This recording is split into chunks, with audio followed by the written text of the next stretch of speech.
When he finished, he asked Dr. Witherspoon, John Witherspoon, who was president of Princeton at the time, he asked if he could have permission to stay on at Princeton and learn Hebrew so that he could read the Old Testament in the original language. So today, fun fact, boys and girls, if you go to princeton.edu and look up their grad school, you'll find their little intro text, and they claim James Madison as their first grad student. No way. That's Because he incredible. stayed 18 months after graduation to learn Old Testament Hebrew so that he could read the Old Testament. And if you look at his commonplace book from even his very early years, as he goes through the Bible, studying the Bible, he takes notes on what he's reading in the Bible. Um, and so for him, the notion of freedom is something that is a gift of God and can only be alienated, that is to say, taken uh, by God.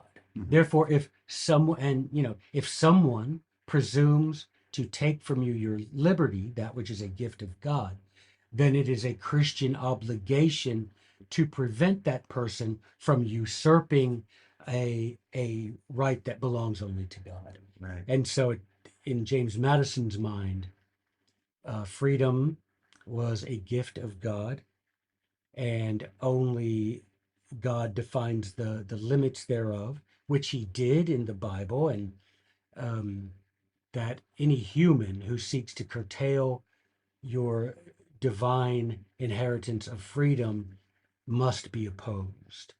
And so for him, it was kind of a no brainer. Now, if you're talking civil liberty, for him, there was a Magna Carta, and those written laws bound the powers of king and parliament and everything else. So yeah, And anytime those bounds were stepped across, you had they a had positive obligation right. to resist. Very. So you said there were two holes you were trying to fill. The first one was kind of the spiritual, Mm-hmm. religious devoutness that James Madison had. Mm-hmm. What was the second one? The second one was that he did more than as far as father of the Constitution and the Federalist Papers, he wrote so much more than that. And the two big things that I wanted to make sure and make public, more broadly recognized was the Helvidius Pacificus debates with Alexander Hamilton and his so-called Republican letters that he wrote on different topics. He wrote, and I did that, and there was a little bit beyond just making those public. He has one on immigration, Hmm.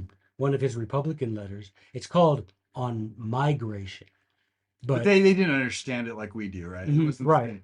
And his thing was, who do we want coming to America? right. And you won't find this referenced, at least not in any material, substantive way, in a biography of Madison written in the latter half of the 20th or the 21st century. They don't mention it at all. But he writes on that subject. He writes on the subject of property. Many subjects that he writes on.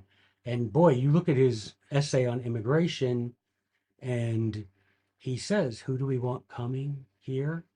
And I think that if you're one of those people that are going to, you know, c- continually hide behind the skirts of the founding fathers by quoting, this or that Federalist paper or whatever, then you should likewise recognize when they write things that disagree with your positions. Mm. And Madison was not for open borders.